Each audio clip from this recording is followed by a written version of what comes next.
and we are going to continue our discussion on vectors. Vectors are very integral part of our physics, because when you learn physics को learn करते करते हमें सबसे important जो जरूरत पड़ती है टूल्स की वो है वेक्टर्स, और इसीलिए हम कंटिन्यू करेंगे वेक्टर्स को। And today's topic will be addition of vectors,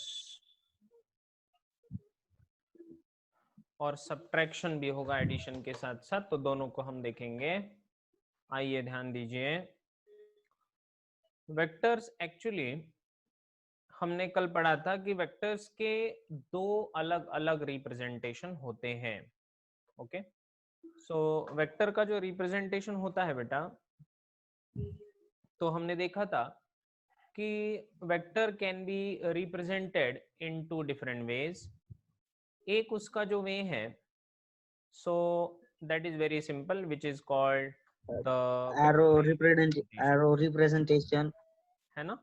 सो इसको पिक्टोरियल कहा जाता है, या फिर इसी को एक्स वाई एक्सिस के ऊपर जो रिप्रेजेंटेशन है, ठीक है, एक्स वाई एक्सिस रिप्रेजेंटेशन, या फिर इसी को एरो फॉर्म भी कहा जाता है। ठीक है, तो एरो के फॉर्म में इसको हम रिप्रेजेंट करते हैं, राइट। जैसे अगर मान लो कि आपके पास ये है x axis and y axis, x और वाई एक्सिस के ऊपर हम वेक्टर को रिप्रेजेंट कर सकते हैं। सो यहाँ पर कोई भी एक वेक्टर आपने कंसिडर कर लिया मान लो, और इस वेक्टर को आप दो कंपोनेंट्स में डिवाइड भी कर सकते हो। इसका लंबाई मतलब इसका ये देखो यहाँ पर वेक्टर ए, ये है वेक्टर ए, ऐसा मान लो। इसका लंबाई इसका मैग्नीट्यूड होगा, क्यों भाई, है ना, इसका लंबाई इसका मैग्नीट्यूड होगा। तो इस तरह से इसको हम समझ सकते हैं, ये तो आपने कल समझा ही है। लेकिन जो दूसरा रिप्रेजेंटेशन है वो है इक्वेशन फॉर्म। दूसरा रिप्रेजेंटेशन है इक्वेशन फॉर्म। इक्वेशन फॉर्म में हमने कैसे लिखा था इसको, हमने लिखा था vector A bar equals to इस ए का x component into i cap plus add कर देंगे इसमें ए का y कंपोनेंट, यस और no, A y into j cap, right. So this is called as the vector notification. इसका जो equation है इक्वेशन फॉर्म में इस तरह से हम इसको देख सकते हैं। ऑलराइट, तो ये तो हमने देखा कल। ऑलराइट, अब आगे चलते हैं। आज हम देखेंगे कि एडिशन ऑफ वेक्टर्स को कैसे किया जाता है। इसको ध्यान दीजिए फिर से एक बार, आपने इसको पहले भी पढ़ा होगा शायद, लेकिन फिर भी एक बार देखने में क्या जाता है ना। कोई बात नहीं, अगर फिर से अगर देखते हो इसको तो चलिए इसको फिर से एक बार देखते हैं। एडिशन ऑफ वेक्टर्स में जो पहला लॉ है इसको हम ट्रायंगल लॉ के नाम से जानते हैं। ट्रायंगल लॉ, पैरेललोग्राम लॉ, और दूसरा पैरेललोग्राम लॉ है ना। तो चलिए सबसे पहले ट्रायंगल लॉ क्या है इसको देखते हैं। ट्रायंगल लॉ में प्यारे बच्चों, ट्रायंगल लॉ कहता है कि अगर आपके पास कोई दो वेक्टर्स है, ध्यान देना, बड़े ध्यान से सुनना इसको। अगर आपके पास कोई दो वेक्टर्स है, मान लो कि एक वेक्टर यहाँ पर है ऐसे और दूसरा वेक्टर यहाँ पर है ऐसे, ठीक है। ये जो पहला वेक्टर है तो इसका नाम है, मान लिया हमने ए बार, इसको बार के चिन्ह से दिखाया जाता है, ये ध्यान में रखना होगा, ठीक है। और ये वेक्टर है आपका बी, ठीक है।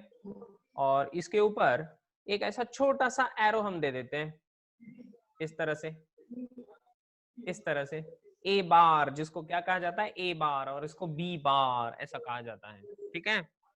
तो वेक्टर को रिप्रेजेंट करते समय ए बार और बी बार इस तरह से इसका नोटिफिकेशन होता है। अब ट्रायंगल लॉ क्या कहता है? ट्रायंगल लॉ कहता है कि ये जो वेक्टर हमने दिखाया है, जिस तरफ ये दिखा रहा है वो उसका हेड होता है, और जो पिछले वाला ये जो पोर्शन है ये टेल होता है। क्यों भाई? ठीक है, तो this is head and this is tell.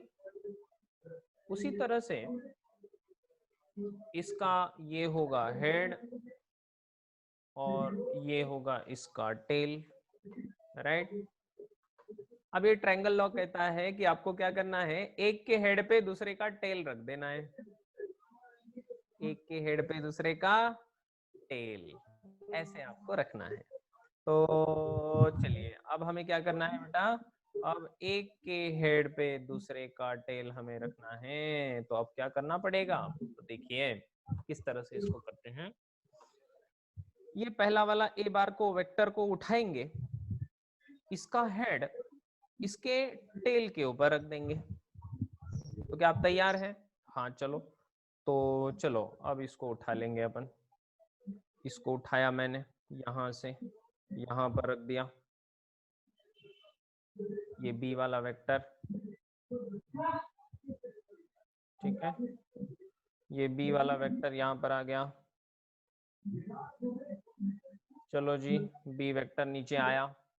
आगे क्या करना है?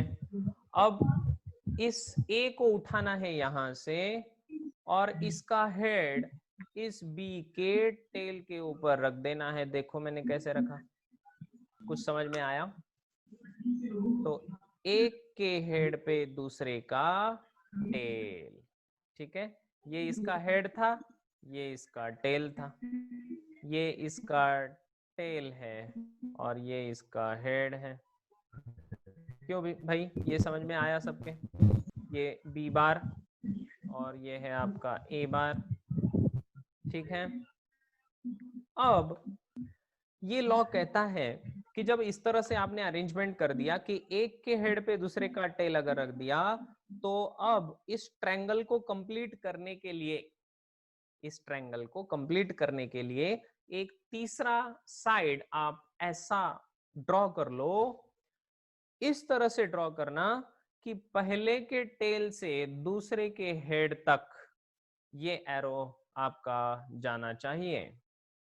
तो पहले के टेल से लेकर इसके हेड तक जो एरो जा रहा है, इस एरो को नाम दिया जाएगा A bar plus B bar, A bar plus B bar, which is called the addition of two vectors, a bar plus b bar. This will be the addition of the two vectors.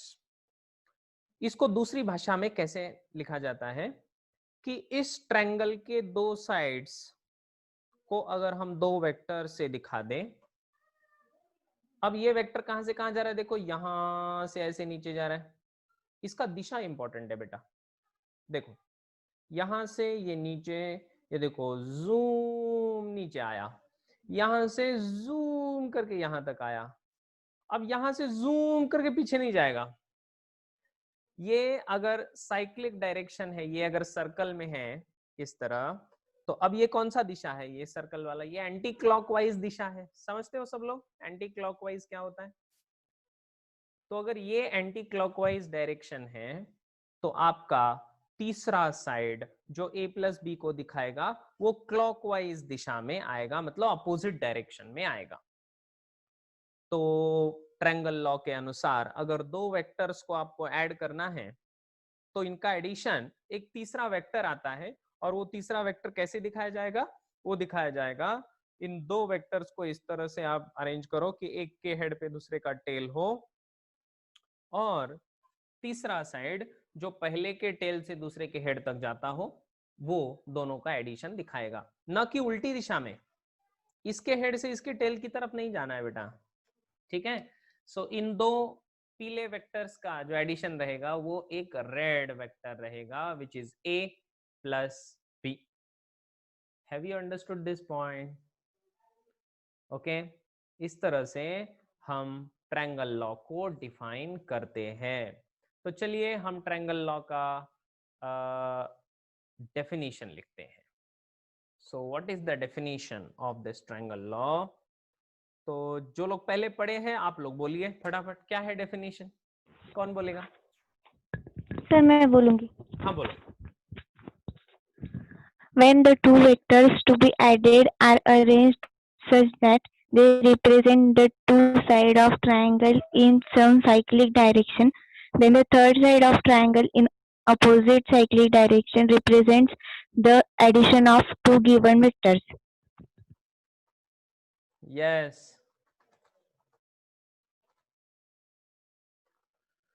देखो मैंने क्या लिखा, when the two vectors to be added are represented by the two sides of the triangle, इनको जब हम दो sides of the triangle से represent करेंगे। यस, आगे बोलो। जी हाँ, In some cyclic direction, हाँ, इन सम साइक्लिक डायरेक्शन, इसको किसी साइक्लिक डायरेक्शन में दिखाना चाहिए। शाबाश, इन सम साइक्लिक डायरेक्शन। इसको मैं पूरा एक्सप्लेन कर देता हूं बाद में। यस, एंड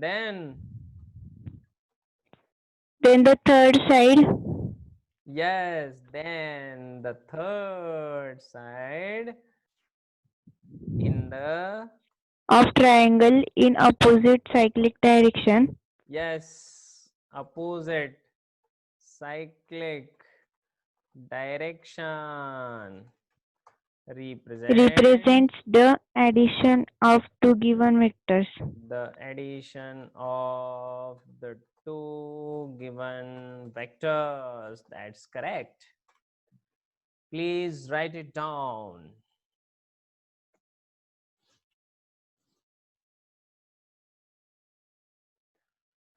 जब हमने दो वेक्टर्स को ऐड करना है, उनको दो साइड बना दिया, किसके? ट्रायंगल के। हमने उनको दो साइड बना दिया ट्रायंगल के, इन सम साइक्लिक डायरेक्शन, मतलब दोनों का साइक्लिक डायरेक्शन। अब ये साइक्लिक डायरेक्शन क्या होता है सर? साइक्लिक डायरेक्शन का मतलब होता है या तो क्लॉकवाइज या तो एंटी क्लॉकवाइज। यहां पर मैं ब्रैकेट में लिख देता हूं ताकि आप बहुत अच्छे से इसको समझ जाए। Cyclic direction, so that cyclic direction means either clockwise और एंटी क्लॉकवाइज। ठीक है, राइट। सो इस तरह से आप बहुत ही आसानी से इसको समझ सकते हो। साइक्लिक डायरेक्शन मतलब क्लॉकवाइज या फिर anti clockwise. Make it fast.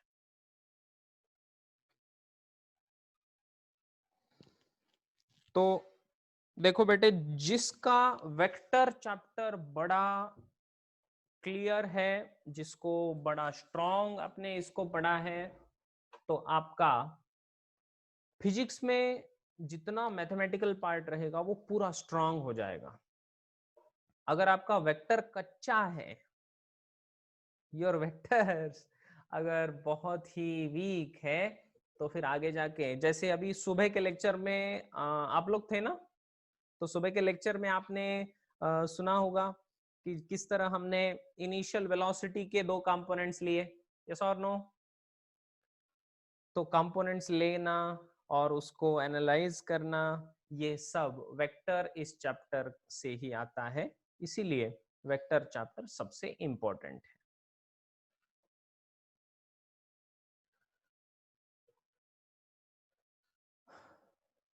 आइए मेरे साथ अब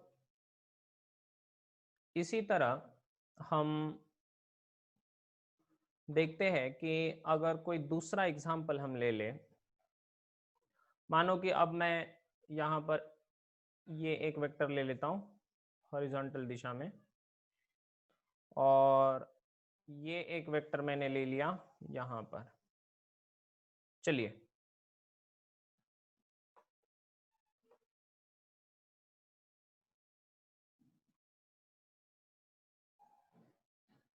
so somebody is asking that, sir, we have to attend the morning session also or not? Yes, you have to attend morning session also. मैं हर रोज बता रहा हूँ, you have to attend morning session also. अगर morning session attend नहीं करोगे तो बहुत ज्यादा लॉस हो जाएगा, ठीक है।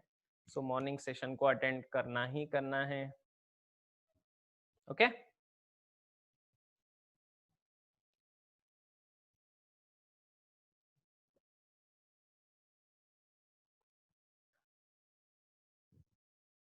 तो मॉर्निंग सेशन अपने जो जूम पे होते हैं, ठीक है, उनको आप अटेंड करिए ताकि आपको समझ में आ जाए। चलिए अब यहाँ पर देखिए, यहाँ पर क्या दिया है, यहाँ पर दो वेक्टर्स दिए हैं। ये मानो कि पहला वेक्टर है ए, ये दूसरा वेक्टर है बी, ऐसा मान लेते हैं, ठीक है। चलिए अब ट्रायंगल लॉ लगाना है। क्या करेंगे, एक के हेड पे दूसरे का टेल। तो किसको उठाऊं मैं, ए को उठाऊं या बी को उठाऊं? किसको भी उठा सकते हो, है ना, कोई प्रॉब्लम नहीं है, किसको भी उठा सकते हो यहां पर। तो चलो बोलो किसको उठा लूं, बी को उठा लूं। चलिए ये बी को उठा लिया मैंने यहां से। This B goes to the tail of A, ठीक है। इसको उठा के मैंने इसके टेल पे रख दिया, ये देखो। अब बताइए, मैं यहां से लेकर यहां तक वेक्टर ड्रॉ करूं या ए से लेकर ऐसे बी तक वापस, कौन सा वेक्टर ड्रॉ करूं ताकि दोनों का एडिशन मुझे मिल जाए? बी से लेकर ए तक,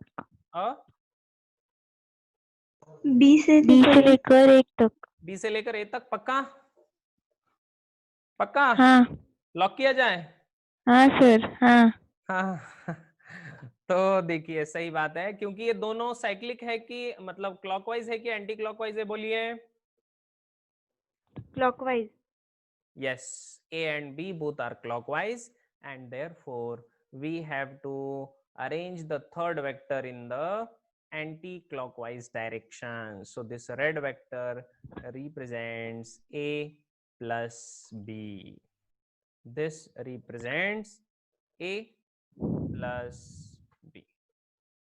All right. सर हाँ जी, वो ए बार और बी बार के ऊपर आपने वो बार नहीं दिया, एरो।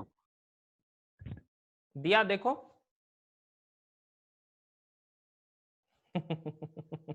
हाँ अभी दिया। ठीक है। So these vectors are added together to form the third vector. Great. तो ये ट्रायंगल लॉ सबके समझ में आ गया, इसमें किसी को कोई दिक्कत है? No, sir.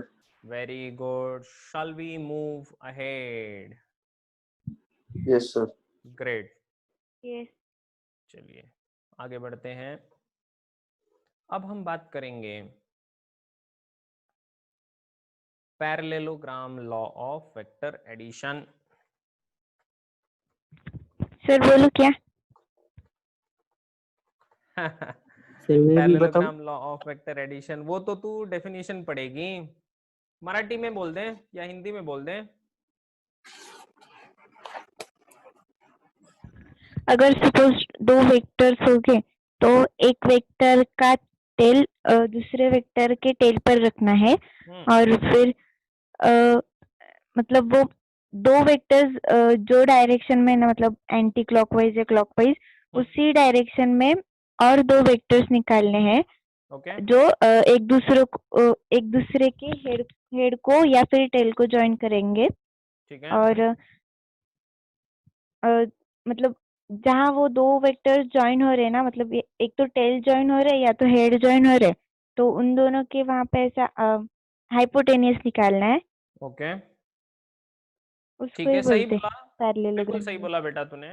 हमें क्या करना होगा, सबसे पहले देखना होगा, पहले हम क्या करते थे वेक्टर्स में, ट्रायंगल लॉ में क्या कर रहे थे हम, कि एक के हेड पे दूसरे का टेल था बेटा। क्या था? एक के हेड पे दूसरे का टेल, ऐसे था। अब हम क्या करने जा रहे हैं, देखिए यहां पर दोनों के टेल्स एक साथ आने चाहिए, दोनों के पूंछ बांध दो, है ना दोनों के पूंछ बांध दो। तो दोनों के पूंछ बांधेंगे अपन। चलो ये इसको उठा लेंगे और इसकी पूंछ और इसकी पूंछ एक साथ बांध देंगे अपन इस तरह से। एग्रीड? ठीक है, तो हमने क्या किया, हमने ये दो वेक्टर्स को इस तरह से रखा कि दोनों के tails will have a common point, there tails are together, इस तरह से अगर है। अब आगे हमें क्या करना है, अब पैरेललोग्राम लॉ है, ये कौन सा लॉ है, पैरेललोग्राम। इसका मतलब हमें ड्रॉ क्या करना है, पैरेललोग्राम। तो आप क्या करिए, ये वेक्टर है आपका ए वेक्टर और this vector is your B vector, alright. और अब ए और बी बोथ वेक्टर्स को पैरेलल वेक्टर्स हमें ड्रॉ करने हैं। ए को एक पैरेलल वेक्टर और बी को भी एक पैरेलल लाइन। तो देखिए मैं इस बी को एक पैरेलल लाइन ड्रॉ कर रहा हूं यहां पर इस तरह से, ठीक है। और अब ए को भी एक पैरेलल लाइन ड्रॉ करिए यहां से, ताकि एक पैरेललोग्राम बन जाए यहां पर। तो देखिए मैंने ए को भी एक पैरेलल लाइन ड्रॉ कर दी इस तरह यहां तक, ठीक है। अब क्या कर लीजिए, जितना आगे का पोर्शन है उसको कट कर लीजिए आप, ठीक है जी। तो ये आगे वाला पोर्शन हमने कट कर लिया इस तरह से कि ये बन गया एक पैरेललोग्राम। यस, तो पैरेललोग्राम कंप्लीट हुआ। ए साइड को यहाँ पर एक पैरेलल लाइन ड्रॉ कर दी, इस बी साइड को यहाँ पर एक पैरेलल लाइन ड्रॉ कर दी, तो ये बन गया आपका पैरेललोग्राम। अब ये लॉ कहता है कि ए बार और बी बार ये दोनों वेक्टर्स का रिजल्टेंट, मतलब दोनों का एडिशन क्या होगा, तो इन दोनों का एडिशन एक तीसरा वेक्टर होगा जो इनके टेल से निकलेगा। देखो, it originates from their common tails and goes towards the opposite diagonal, opposite diagonal तक जाने वाला ये आपका वेक्टर कहलाएगा addition of the two. Okay, इस तरह से। और इसको मैं नाम दे रहा हूं यहां पर, इसका नाम क्या होगा, ए बार प्लस बी बार, ठीक है। इसका नाम होगा A bar plus B bar. This is the understanding of parallelogram law of vector addition. फिर से बताता हूं, फिर से ध्यान दीजिए। ये लॉ कहता है कि जब आपको ए बार और बी बार नामक दो वेक्टर्स को ऐड करना है तो आपको क्या करना होगा, आपको उन दोनों को इस तरह से रखना है कि दोनों के टेल्स एक जगह पर हैं, दोनों के टेल्स एक जगह पर हैं। और फिर क्या करो, उन दोनों को पैरेलल लाइंस ड्रॉ करो।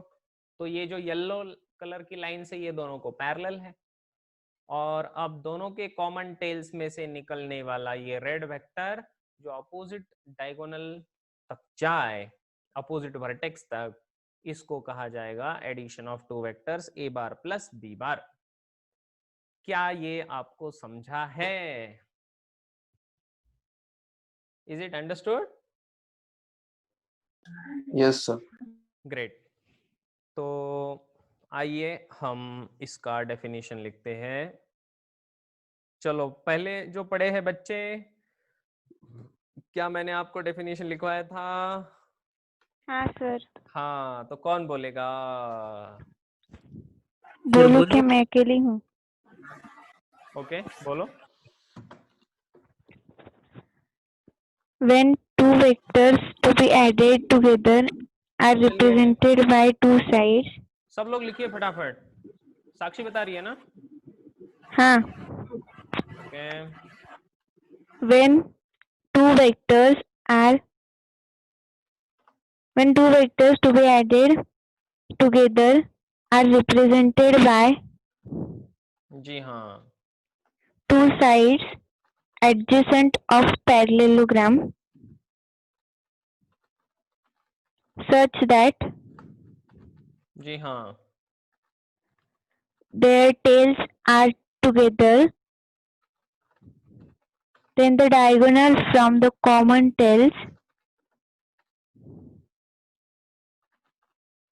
to the opposite vertex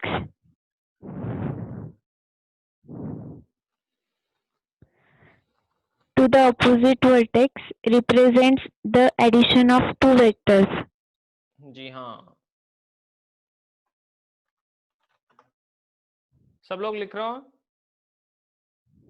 लिख रहे हो ना सब लोग?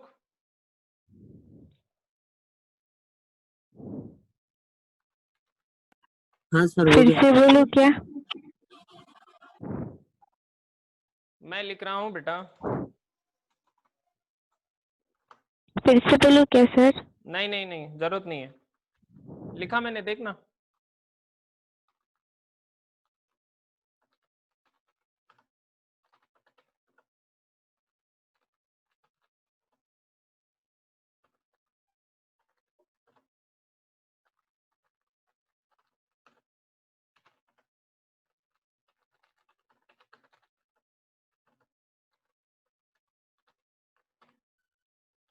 Make it fast. When the two vectors to be added are represented by the two adjacent sides of parallelogram such that their tails are together, then the vector from the common tails to the opposite vertex represents the addition of the two vectors.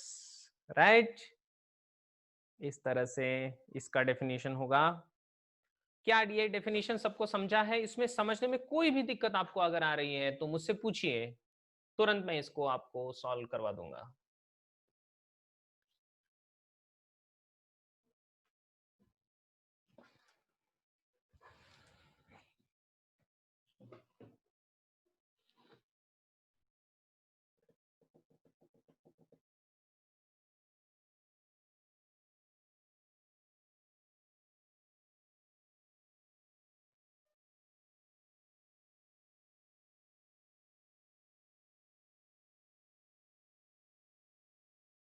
और together रह गया, कहाँ रह गया together? When the two vectors to be added together, ठीक है, added together या फिर एडेड, लेकिन ऐड का मतलब ही तो टुगेदर होता है। दोनों का शादी हो रहा है मतलब एक दूसरे के साथ ही तो हो रहा है। क्यों भाई? है ना?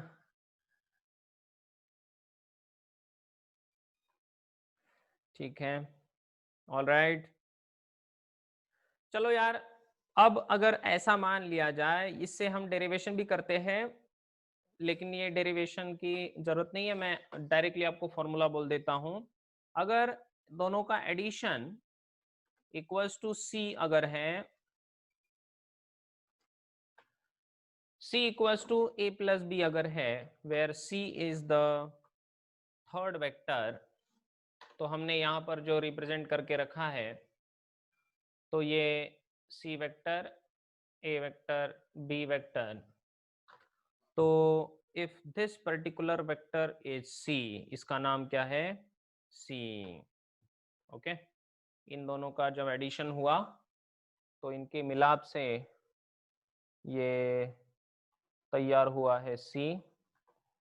दिस सी बार वेक्टर का जो मैग्नीट्यूड होगा, इसका लंबाई कितना होगा, ये अगर हमें जानना है, तो अगर हम यहाँ पर ऐसा लिखें कि let's say C is the magnitude, C is the magnitude, magnitude समझते हो सब लोग? मैग्नीट्यूड मतलब उसका लंबाई, C is the magnitude of C bar, ठीक है।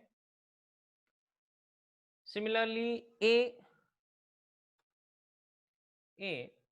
and B are the magnitudes of A bar and B bar, ठीक है। तो इसका मतलब होता है ये वेक्टर है, ये C bar, A bar, B bar, okay. So C अगर मैग्नीट्यूड ऑफ C है मतलब उसका लंबाई है, A and B are the magnitudes of A bar and B bar. अगर ऐसा है तो यहाँ पर एक फॉर्मूला लिखा जाता है जिसको कहा जाता है दोनों का लंबाई, इस C का लंबाई कितना होगा? So this C is equals to under root of this c equals to under root of a square, इसका बड़ा डेरिवेशन भी है बेटा, इसको हम प्रूव भी A कर, square plus 2ab cos theta plus b square. जी हाँ, this is 2ab cos theta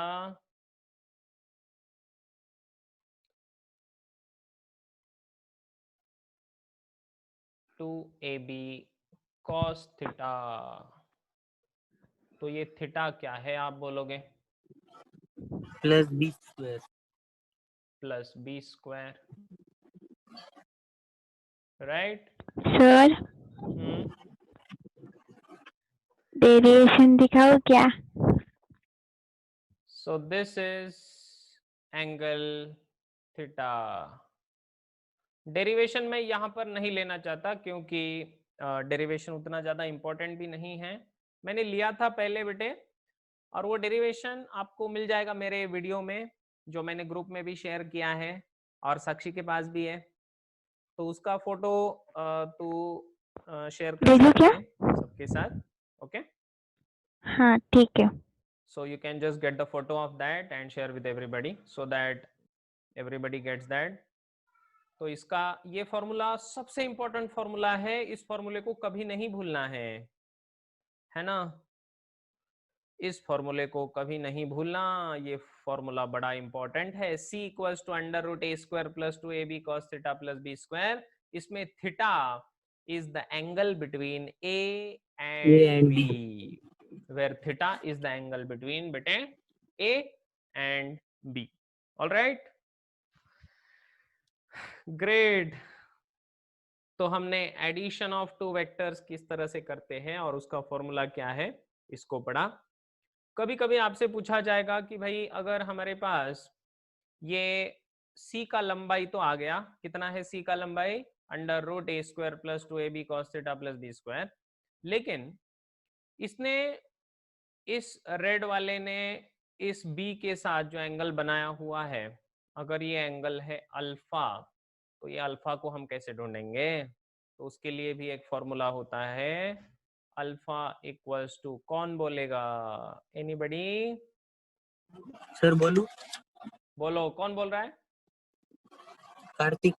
हाँ कार्तिक बोलो। tan -1। tan -1 नहीं बोलते उसको, tan इनवर्स। हाँ tan इनवर्स। हाँ सर मैं बोलूँ क्या? हाँ कार्तिक बोल, in bracket a sin theta, जोर से बोल। In bracket a sin theta हाँ upon b plus a cos theta. जी हाँ, a sin थीटा